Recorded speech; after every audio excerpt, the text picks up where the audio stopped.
Hello, hello, hello, hello.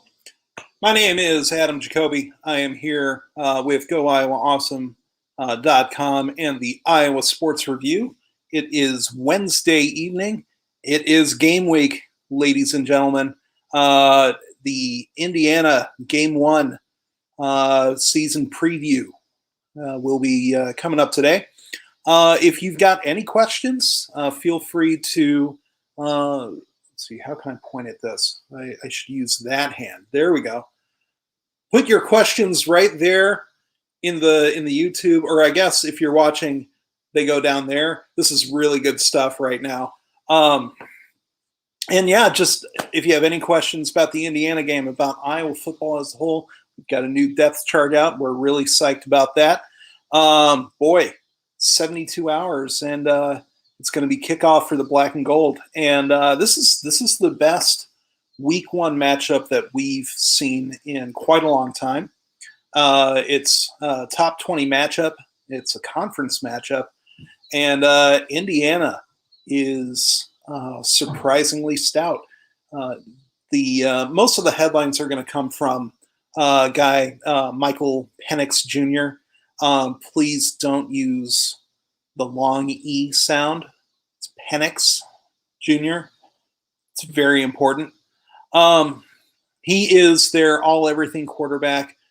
He's like what would happen if Antoine Randall could actually pass, which is to say he's easily capable of dominating this game and making our week one a living hell.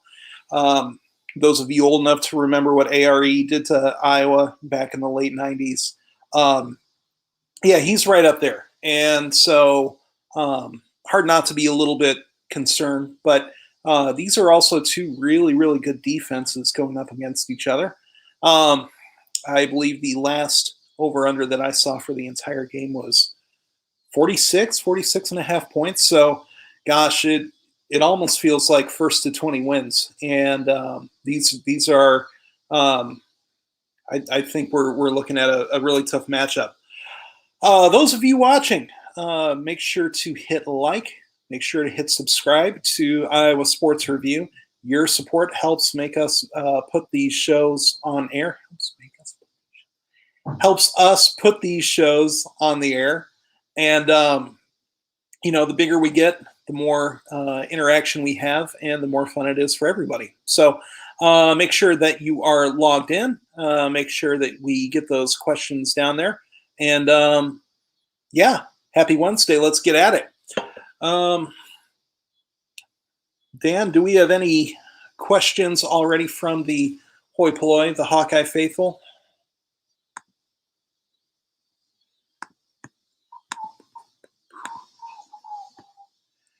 All right, hearing none, I will answer my own questions. Go Hawks is not a question, Dan.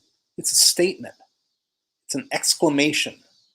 We all agree, go Hawks. Don't get me wrong. Yeah, so I think the biggest matchup that we're going to have to keep an eye on is Indiana's front four against Iowa's rebuilt offensive line. We can fawn over the skill positions all we like, and I that part is going to be a major part of the game as well.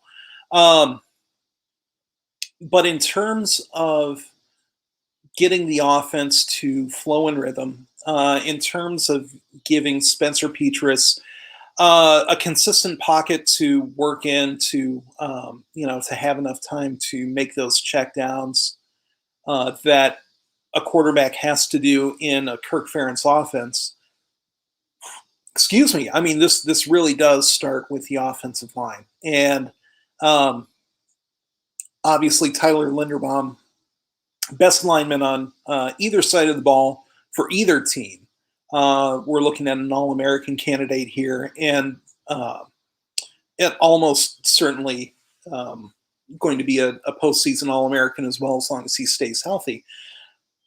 That being said, this is a pretty rebuilt line, all things considered, and there's a lot of youth on the line. There's no seniors, as a matter of fact, although this is probably going to be the last year that we get anything from Linderbaum. So, one of the things that we're going to have to look at is Petrus able to stay upright? Because if he's not, it really doesn't matter what plays get called. And I think for proof of that, all you have to do is look at the Nebraska-Illinois game. Nebraska's offensive line still not very good. And Adrian Martinez, when he was able to operate, he's also a bad quarterback, an objectively bad quarterback. So, that also doesn't help. But it's amazing what just having a consistent pocket does for a quarterback's confidence, a quarterback's productivity, and really the perception of the quarterback as a successful or failing player. So I'm really interested to see what the front five gives the Hawkeyes, and I think just as importantly, how much Indiana's pass rush gets after it. We've seen a bunch of times, especially in terms of teams that are trying to get after Iowa. And okay, I'll just come right out and say it. We've seen a bunch of times from Iowa State that there really aren't a whole lot of instances in a Kirk Ferentz offense where aggressively attacking the line of scrimmage ends up being a bad move, right? There's so many short passes, runs that you're not going to get burnt by having 9 guys within 10 yards of the line of scrimmage. And as long as that's the case, and as long as teams that might have a talent disadvantage, as long as they keep following that blueprint, it might be a little bit tough for Petrus in the game. Here's a question that we got. Were there any surprises on the depth chart that was released today? I think one of the big surprises is true freshman Connor Colby coming up on as the backup right tackle. And I know that it's also been reported that he's working at guard as well. Now, true freshmen don't show up in Kirk Ferentz lines very often, especially on the offensive line. And so, Colby was a big, big get out of Cedar Rapids. And he's a big, big kid. He's 6'6", 300. And he looks the part. So the fact that he's able to work his way into the conversation right now, and as long as he, you can be on the depth chart and still have your red shirt intact. So it's going to be really interesting to see whether they want to keep 4 years of service for Colby, or if they think this kid's really got it, and we need to get him on the field. Forget the red shirt. Then so that's one thing that I do want to see, especially with the rest of the line. Jack Plum has paid his dues, and he's the starting left tackle. Mason Richmond, I know that they're high on him too. He's a redshirt freshman, but those guys aren't sure things. They're not known quantities. So I trust that Nick DeYoung is better at right tackle than Colby, but you look up and down that line, and there are so many guys that we haven't seen really dominate at a Big Ten level yet, and it's entirely plausible that we see some movement, especially over the next couple weeks. On the defensive line, any surprises? It's not really different from the last depth chart that we saw on defense. I guess the only thing that I would characterize as a surprise is, excuse me, seeing Justin Jacobs listed as the backup cash or Leo, and I, some of that is just a matter of what personnel is on the field, and Jack Campbell and Seth Benson. Obviously, you're not going to list either of them as a backup too, but it's you would sort of expect to see at least one of those two guys on the field at all time. But in terms of a 3 linebacker rotation, 2 linebacker, whatever their personnel is going to be, I think that we are going to see Jacobs and Belton on the field on a pretty regular basis. So I wouldn't take that as Jacobs is just Belton's backup, because they're not. Jacobs is more of a linebacker than a cash. So I think that is just sort of a function of the depth chart more than anything else. So yeah, great question. Thank you. By the way, how often are you planning on hosting this show? That's an excellent question. I think definitely we're looking at post-game shows, because there's no time of the year that people have more input to give than right after the game. Hopefully all of you are old enough to have driven home from Hawkeye games with the radio on 1040 and the Hawkeye sound off with Jim Zabel and or Gary Dolphin. So hopefully we'll have a little bit more decorum after the games than the people who ended up on air in those shows. But everyone's got something to say, and there's so much conversation that can be had after a game that we can't really have right now. We just need to see these guys on the field, and I'm really looking forward to it. It's been a long couple years, right? The last football season only kind of counts, right? And now that teams actually have to, I don't know, be healthy enough to get on the field, otherwise it's a forfeit. I appreciate those stakes. I think it's certainly the most important thing for keeping fellow players safe. And now that we have that ability to do that, yeah, that's the right move. So definitely come Saturday evening, we'll be talking, and we'll have a lot to say. And hopefully, and I assure you, it'll be on the heels of Iowa winning 49-3. Does that seem accurate? Is that 49-3 at the half? I mean, obviously they're going to crack the century mark. Just hang 100 on the Hoosiers. I'm just feeling that good. I'm feeling that good. Just break some all-time records against the top 20 opponent. Who says no, right? Who says no? So that's the answer to that question. Once again, all of y'all who are watching, thank you. Welcome. Please send in your questions, preferably on YouTube, right down there below in the chat. I believe it's in the bottom right corner as you're watching. Also, I'm not going to check whether or not that's accurate, but I'm pretty sure it is.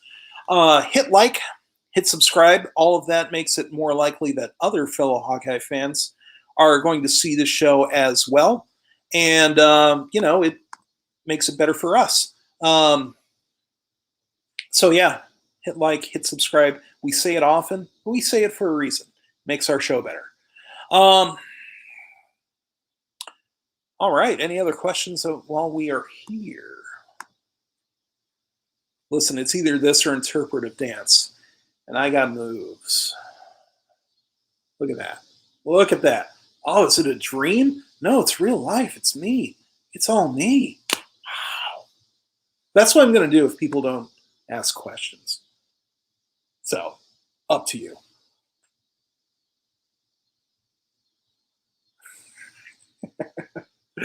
All right, we got a question from Dan. What was your favorite Hawkeyes game? Okay, right off the bat, I need a little bit of clarification. Football or basketball?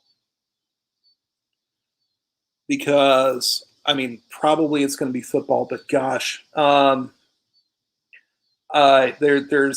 a lot of really, really satisfying basketball games that I can think of off the top of my head. In terms of the gridiron, I would say obviously number one versus number two, Iowa versus Michigan. I was a little young for that one. Those are the sorts of things that you only remember via YouTubes and clips and whatnot. Although I will say that the game never should have been that close, and Iowa got absolutely hosed on a touchdown call earlier in the game that would have made the field goal irrelevant. I'm just saying. Iowa should have won that one handily, but also it would have robbed us of the moment of Rob Houtland kicking that one straight into the crowd, and gosh, what an absolutely epic moment. Other than that, something that I actually watched transpire as it happened, it has to be 55-24, right? It has to.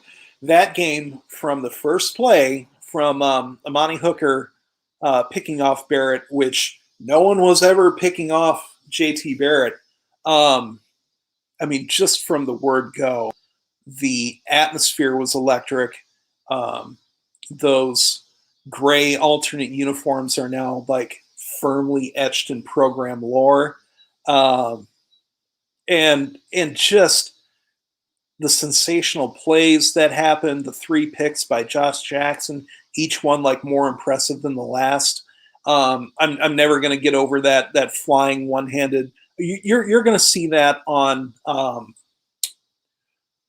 highlight reels, not only Iowa highlight reels, but national reels for decades to come. Because it was such a great play and such a great moment. I not everything about that season was perfect, obviously, but that is that sort of game that just lives on for decades and decades to come. So thank you, Dan, for asking. We got a question from Nick. Thank you very much for asking this. Are you saying we cover asking for a friend? I mean, 3.5 points, 3 or 3.5 are the lines that I've seen recently.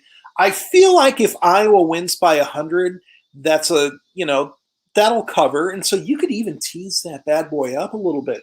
Who's saying no, No, if I'm, a non-joke answer, I think they do. I think they do cover. The defense is poised enough and disciplined enough that they're not going to be making the types of mistakes that a guy like Penix can really capitalize on. And one of the things that's been mentioned quite a bit about the Iowa defense is they play sort of a 2-gap system with their defensive linemen. And what that means is basically it's hard to create seams for running back. And it's also hard to get linemen to the second level to block the linebackers. And the end result is basically linebackers have a free shot to take down ball carriers at or close to the line of scrimmage fairly often. And the more disruptive linemen, if you just single block them, you're going to be in for a long day. I'm really, really excited to see Noah Shannon and Yahya Black. I think those two are they're in a position to succeed. And there's a lot of trust that goes along with being a starting defensive tackle in a Phil Parker defense. So, I mean, yeah, they're young. Yeah, they're sort of lacking in experience. But if they're here, it's for a reason. And if they're anything like the defensive tackle pairings that we've seen in the past from Iowa, and it's really been one of the most reliable positions in basically the Kirk Ferentz era, right? It's right up there with tight end. It's right up there with strong safety. I'd say it's even I would say it's more likely that a defensive tackle that plays for Iowa is going to be playing at an all-conference level than an offensive tackle. And that's really, you wouldn't expect that after the first 5 or 6 years of the Kirk Ferentz era, but not all of the tackles have been golden. Not all of the offensive tackles, your left tackle, your right tackle, but it seems no matter who they put in the middle on defense, those guys wreak hell, and it's great. Pardon my language. All right, we got a question from Shane. Thank you very much, Shane. Who gets the second most carries? This one's probably got to be Ivory Kelly Martin. He's been getting a lot of work as he's come back from the knee injury that he suffered. And, he stuck with the program in a way that not a whole lot of guys would have. And, if we had seen the headline a few months ago, even last year and the year prior to that he had transferred to, Fordham, who, by the way, is going to beat Nebraska next week. No, they're not. But if he had transferred to some FCS school, no one would have been surprised, right? And especially because he's behind a guy like Tyler Goodson, who is, by the way, was on the athletics draft of Heisman hopefuls. He was a round 4 guy out of 4 rounds, and I think they ended up drafting like 40 guys altogether. And Goodson's the real deal. If there's any chance that it's not Ivory Kelly Martin with the second most carries, I would say it's Tyler Goodson. Because I don't think Indiana's going to get wrecked or anything like that. Jokes about 100-3 aside. But let's say Iowa rolls that, double 6. Let's say Iowa is up by 30 at halftime, which this is a hypothetical, but you could tell me that there is a situation where Iowa's up so handily that they're good with Goodson resting for the rest of the game and then just a heavy IKM offense going for the rest of the day. Now, granted, that is probably not what's going to happen. But that's about the only situation where I could see, barring injury, which we're not going to, speculate on. That would be silly. But that's the only situation where I could see that your big ball carrier for the game isn't Goodson. I think in terms of who the third leading rusher is going to be, if it's not Petrus, I'm really excited to see Gavin Williams. LaShawn Williams, I know that they've been really high on him too. So there's a lot of options there, and I feel really, really good about this backfield. And if Kelly Martin is producing it the way, remember, he used to be the starter. He won that starting role before injuries caught up with him. They believed in him a couple years ago. If they still do, then Iowa could have a really, really deep and productive backfield. Looking forward to seeing that. Awesome. Shane, thank you very much for the question. We got another one from Dan. I was watching a guy on another YouTube channel. Dan, are you watching other YouTube channels? So help me God. Daniel, you only watch this one. No, I'm kidding. I was watching a guy on another YouTube channel who was talking about the Iowa crowd being a distraction to the younger players who have never played in front of a crowd before. Do you buy that? Everyone's played in front of a crowd. I think everyone's played in front of a raucous crowd. If you play in high school at a high level, you get used to some things.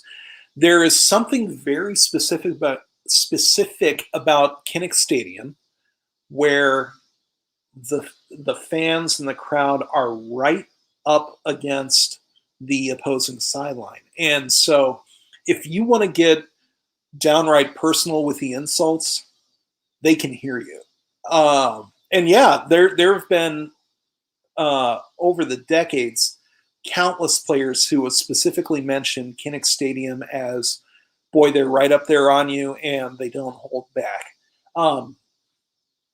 No, I hope all of these insults are above board and strictly football related. I've always been of the mindset that if you bring up somebody's mama, you better be, prepared for any and all repercussions as a result. I Okay, I'm just going to come right out and say it. I don't mind when fans get hit by players. bold stance. I know, but I since we just recently um, relived the Malice at the Palace with that documentary. Someone threw a beer at Ron Artest. And I'm sorry, but anywhere else in the real world, if you throw a beer at somebody, you better be ready to throw hands. Now, did Ron Artest find the right guy who threw the beer? No. Problem. That is a problem. That's a problem. But also Vernon Maxwell once went into the stands and punched out a fan who was heckling him. Am I sad for the fan? No. No, I'm not. I mean, I know you buy a ticket and you think that you can say whatever you want, but you got to remember that these guys are human beings first and foremost, just like the rest of us.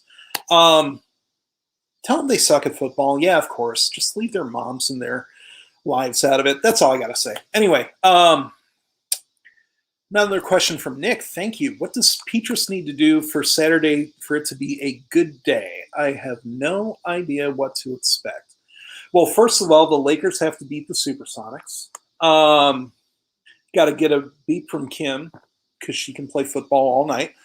No, I think first and foremost, Ferentz will tell you that the key for Petrus to have a good game is no turnovers, no interceptions, no fumbles, and anyone who watched Nebraska, Illinois last week can tell you just how damaging those turnovers are. And Ferentz is famously averse to turnovers. So, if Petrus has a line that ends up being 18 for 26, 200 yards, one score, and no interceptions, that's probably pretty good. And the lower that you go on completion percentage is going to be a worry. The lower that you go on yards per attempt or yards per completion, that's going to be a worry too.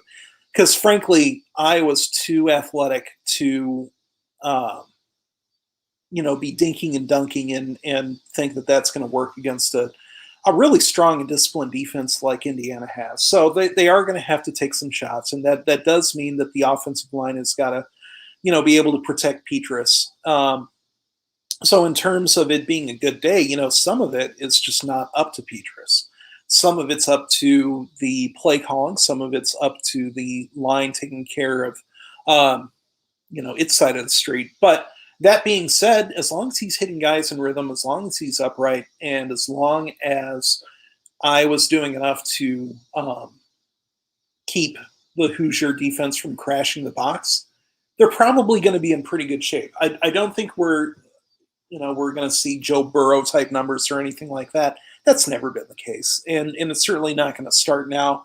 I'd love to be proven wrong. I'm not going to get proven wrong. Not on this. On many other things, yes. But I feel pretty confident on this one. So, yeah, anything more than like 25 throws, anything more than 30, we'll say 30. And that tells me that the run game isn't working for Iowa and or they're trying to play catch up, and that's danger zone. So as long as he stays under 30 passes, as long as he doesn't turn the ball over, and as long as these are not really, really poor decisions in terms of pushing the ball, I think he's going to be in good shape. How long a leash they're going to give Petrus? In week one, it's going to be as long as he wants. Even when Iowa had, and I say Iowa, I mean Kirk Ferentz, even when Ferentz had to choose between Ricky Stanzi and Jake Christensen, it took him a month to pull the trigger on Ricky. He had CJ Beathard and Jake Rudock, and it took him quite a while to pull the trigger. It took him basically a season to finally go with Beathard. And I know that Padilla has had a good offseason, that they're excited about him. But in terms of what a quarterback is, or what a starting quarterback is or isn't allowed to do on the field, boy, he's really, really got to mess the bed if Ferentz is going to start yanking on the leash in week one. And I don't think I think that those types of mistakes are exactly what they've been working on in the offseason to get that smoothed out. And we started to see that at the end of last season. We started to see, once he cut down on the mistakes and really got the offense rolling, he's a pretty good passer. He's pretty darn good. And if he's got his feet under him, if he's not, panicking isn't the right word. I don't think any quarterback would admit to panicking when they have to, check down once. But when he's not having to scramble or run for his life, when he is able to get the throw off quickly, it really helps for him. I know last season, if he had more than, or if he took longer than, gosh, I'm not going to remember the exact stats, but I believe it was under 3 seconds between snap and throw. He was one of the best quarterbacks in the Big Ten. And longer than that, he was one of the worst. So obviously they want to bring that down and maybe not, if this is going to be his under 3 second, I think they really want the rest of it to come back up rather than normalizing it somewhere in the middle. So all of that is to say, if you're expecting Ferentz to do something in week one, something had to have gone horribly wrong. And I don't think we're going to see that. I don't think Petrus is that guy. And I don't worry about Indiana being that team that, forces him into those mistakes. So, yeah, I think it's going to be a lot of QB1 for him, at the very least for the first 2 weeks. And once the soft, meaty underbelly of the non-conference season comes in weeks 3 and 4, that we're going to see anything resembling a reconsideration of the depth chart. But let's not. I mean, that's a month in the future. We don't have to worry about that. We got a question from Dan. Those of you watching, just a quick little reminder: be sure to put your questions in the chat. We will get them live on the screen, and we'll answer them for you. And be sure to hit like, be sure to hit subscribe, be sure to send this link to all your friends, all of them, even the really weird ones that you remember from high school that you're friends with on Facebook because, their sister's really cute. Not that I... Anyway. Send it to them. Send it to them too. So the question is, do these conference alliances really help Iowa? Do you think we're going to get to play Alabama? I would say it probably does help Iowa, and here's why. The Big 12 is actively imploding as we speak. And that is going to throw a lot of what's the right word I'm looking for? It's going to throw a lot of norms into disarray, and part of that is what Iowa State brings to the table. And yeah, it's a good football program, and hopefully they do something, or hopefully the Big 12 does something like, bringing in BYU, Cincinnati, Boise State, and at the very least just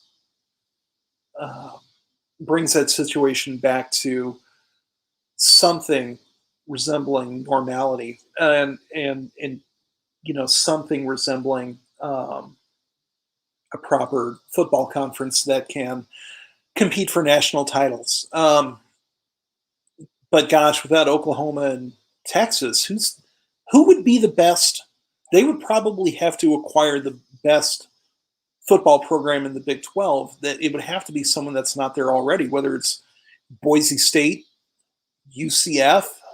I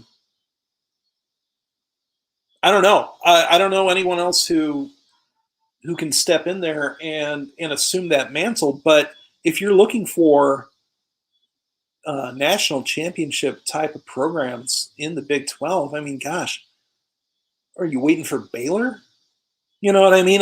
Texas Tech, they had their little fun in the sun, but TCU, they don't get to play the Mountain West every week anymore. I mean, these teams are good. These programs are good. I think on balance it'd probably be better than the American, but not by much.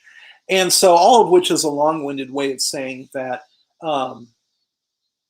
Iowa has needed to diversify its non-conference scheduling for a long time now. And it stinks that this is happening right when the Iowa State game, which has always been the albatross that Iowa has had to assume for the non-conference scheduling. Now that situation is going to be a little up in the air, and it's right when it's actually good for Iowa to be playing Iowa State, because that hasn't always been the case. And I know ISU fans don't like to hear that, but there were years and years and years of Iowa basically punting on, that's a football term, punting on a nice out-of-conference schedule because they wanted to have their requisite 7 home games. Nobody does home and homes, if they're a Power 5 conference opponent, they're always going to want a home game in return. And Iowa just never had any to offer because all of their OOC away games were being eaten up by Iowa State. That has the potential to change. And it also has the potential to change just by dint of this alliance, which I know got a lot of jokes and memes and stuff online. But if it means that Iowa gets to play a team like Arizona State, okay, not bad example. Bad example. No more Arizona State. But if it means that Iowa gets to play a team like Washington more often, that would be fun. That would be objectively fun. I think they should hold it at Mile High or whatever they call that field now. Is it Invesco? Is it anyway? They should have it in Denver though. Wouldn't that be fun? Iowa versus Washington in Denver. That'd be great. So yeah, I mean that automatically makes the season cooler for Iowa. Gosh, it's plausible that they could rekindle something with Notre Dame for a few years, because those back in the 50s and 60s, those of us who are old enough to remember that, I'm 80 years old, so I do remember it. Iowa and Notre Dame had one of the fiercest rivalries in college football in the 50s and 60s. And it was a lot of fun. So I really, really, really, really, really would love to see Iowa beat the Domers. Just to watch it happen with my own eyes. I want to hear Mike Tirico crying on NBC. I want to see the gold paint fly off the helmets after Dane Belton hits one of their players so hard that, just, I mean, I want to see all these things. I want South Bend to be deathly quiet. I want it to be a mausoleum. I want Iowa to be stepping into that weird slanty line end zone over and over and over again. So if the alliance gets us closer to that end, yay! Yay alliance! Yay alliance forever. So all of which is to say, I'm so ready for Iowa, excuse me, to have access to quality non-conference games again. And no, North Dakota State does not count. It's Still mad about that one. Okay, got another question from Dan. Thank you all for joining us today. Who is going to be the MVP this weekend for Iowa? Now, that's a good question. I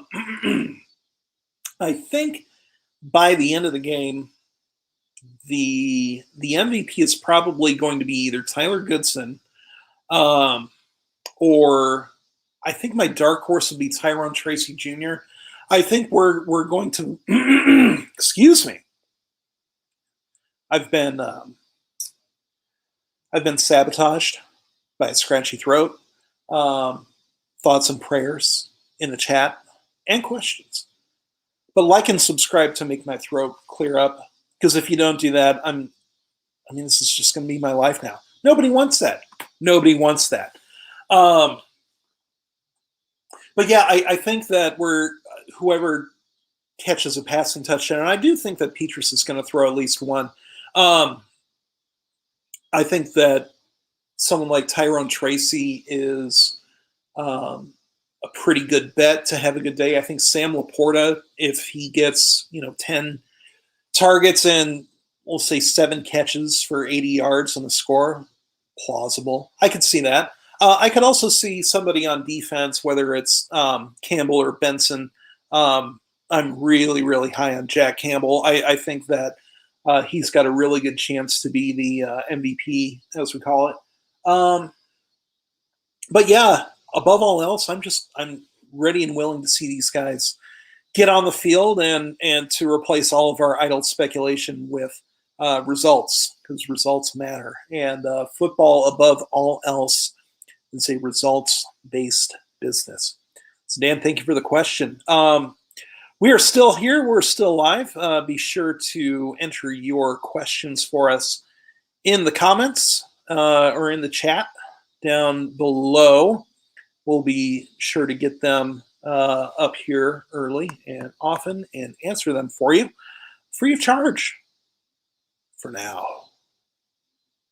But who knows? All right, we got a question from Nick.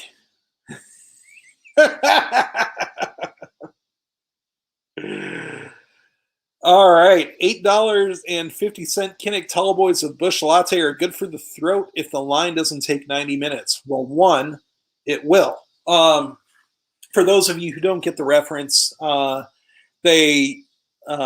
some enterprising reporter found a picture of the menu at Kinnick Stadium that includes $8.50 for beer, and they had coolers full of Bush Light, or as the kids say these days, Bush Latte. Our stance is that all alcohol is bad, always and forever. Nobody should ever drink. It should be illegal, and people who do drink should be thrown into prison. That's a joke. But please do drink responsibly, even if that means not drinking at all. There is nothing more embarrassing than going to Kinnick Stadium and,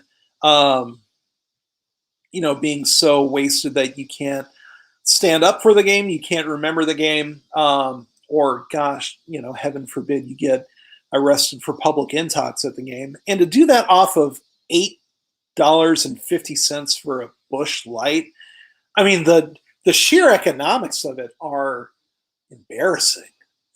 Right? Like, yeah, I went to the game and I got to have beers for the first 3 quarters, because they're shutting down alcohol sales after the last quarter, which that'll good stuff there. And like, yeah, I went to the game and I spent $100 on beer, and then I threw up on the old lady in front of me, and then they sent me to the pokey. Like, no one, why would you do that? Don't do that. Don't do that. That being said, as Brent Musburger once said, it's never too early to celebrate when the team's in town. So yeah, just do it responsibly, guys. And $8.50 for a beer. Gosh, I hope that means that we're buying good stuff with it as an athletic program. That's all right. Petrus seems ready to go. I would agree. He's been saying all the right things to the press at the very least. Here's the quote that he just gave. You can't ask for a better opportunity for this team to open with a ranked opponent at home, and indeed, and have our chance to show what we can do. We're all excited. And that excitement is something that we have seen. It's, Kirk Ferentz is never going to be the rah-rah, here comes the big season kind of guy, but you can always tell when he is pleased with where a team is at this point of the offseason, like right before the season starts. And I get the feeling that this is a team that he's all right with. And usually when that happens, good things happen. And usually when that happens, that means the lines are good. And when the lines are good, well, good things happen. So is this that year? It's quite plausible. And if that has, occurred to the coach, I think it's occurred to Petrus as well.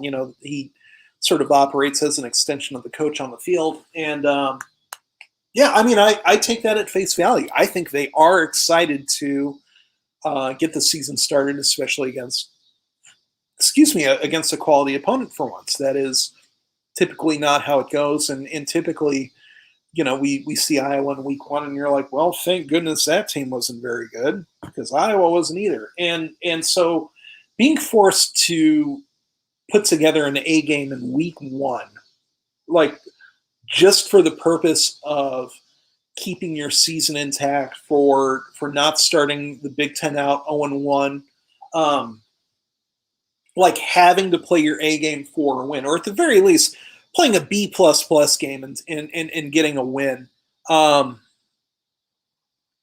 think that sense of purpose, that sense of urgency is probably helpful in terms of getting the team prepared for Saturday. So if they say they're ready, I'm going to take it at face value. I'm ready for it. I hope all of you are ready. And with that, it is 8 p.m. So I think that'll be good enough to wrap this bad boy up. Once again, if you enjoyed what you saw here, we're going to try to do this multiple times a week, featuring your questions, your input, everything you want to talk about. That's what we're here for at the Iowa Sports Review. And for reading the written word, that's going to be at goiowaawesome.com. Twitter is at Iowa Awesome. We've also got the Pod of Rosedale for those wanting their rivalry fix. That's going on as well. But as long as you're here, as long as you're watching, as long as you're having fun, and I demand that you have fun, I demand it, then hit like, hit subscribe, send this to all your friends, each and every one of them, and most importantly, have yourselves a lovely evening. Go Hawks. Go Iowa Awesome.